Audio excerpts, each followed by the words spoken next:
राजस्थान के रेगिस्तान में पसरे सन्नाटे को उस वक्त एक कराहती चीख ने चीर डाला जब जैसलमेर जिले के लोहटा गांव में एक मासूम ऊंट सूरों के लिए बिछाए गए विस्फोटक जाल में जा फंसा। विस्फोट इतना तेज था कि ऊंट का जबड़ा बुरी तरीके से फट गया और चेहरा लहूलुहान हो गया। उस पल शायद प्रकृति भी सहम गई होगी, क्योंकि जिसने इंसान का साथ सदियों तक निभाया उसी को इंसान ने इस तरह मौत के मुंह में धकेल दिया। यह घटना तब सामने आई जब गांव के कुछ लोगों ने खेतों की ओर जाते समय एक घायल ऊंट को जमीन पर तड़पते हुए देखा। उसका पूरा चेहरा खून से लथपथ था, जबड़ा फटा हुआ था और आंखों में दर्द के साथ मदद की पुकार थी। ये वही ऊंट था जो कुछ समय पहले तक गांव के किनारे मंडराता रहता था। कभी किसी खेत की मेड़ पर बैठा दिख जाता था, कभी किसी चरवाहे के पीछे पीछे चलता था। एक शांत सीधा जानवर जो इंसान की दुनिया का खतरा नहीं बल्कि सौम्यता का प्रतीक था। गांव के कुछ लोगों ने बताया कि हाल ही में खेतों में जंगली सूअरों का आतंक बढ़ गया है, जिससे बचाव के लिए कुछ किसानों ने देसी बम जैसे विस्फोटक जाल मिट्टी में दबाकर बिछा रखे थे। योजना थी कि सूअर जैसे ही जाल में कदम रखेगा विस्फोट होगा और मारा जाएगा।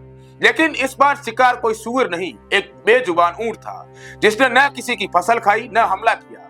फिर भी उसे इतनी दर्दनाक सजा मिली कि वो इंसानियत पर तबाह बन गई। घटना के बाद ऊंट कई घंटे तक खेत में पड़ा रहा।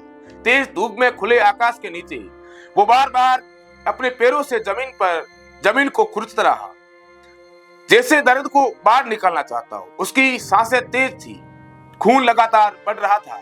लेकिन गांव में मौजूद ज्यादातर लोग चुपचाप खड़े थे। कुछ लोग मोबाइल से वीडियो बनाते रहे, कुछ ने सिर झटक कर दूरी बना ली, पर मदद करने की पहल किसी ने नहीं की। ऐसे में एक राहगीर ने इसकी जानकारी जैसलमेर के वन्य जीव संरक्षण से जुड़े कार्यकर्ताओं को दी। जानकारी मिलते ही वन्य जीव प्रेमियों की टीम तुरंत मौके पर पहुंची और घायल ऊंट को बहुत मुश्किल से उठाकर एक पिकअप वाहन में डालकर नजदीकी गौशाला में ले जाया गया। वहां जो इस डॉक्टर की बीमारी या डॉक्टर की जो चोट लगी थी उसके जानकार थे, उन्होंने उस ऊंट का प्राथमिक उपचार किया। ये खबर देखकर अंदाजा लगाया जा सकता है कि ये कोई मामूली बात नहीं है। ऊंट के जबड़े में गहरा घाव था, खून का बहाव तेज था और उसे बहुत दर्द हो रहा था।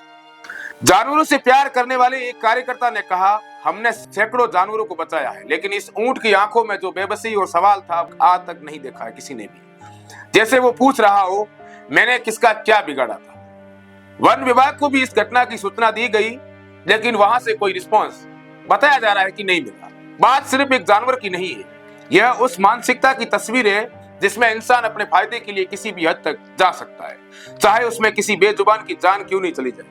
ऊंट कोई हमलावर नहीं था, न ही कोई हानिकारक जीव।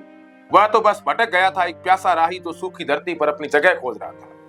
लेकिन उसे मिली एक विस्फोटक साजिश जिसने उसके चेहरे से उसकी पहचान तक छीन ली।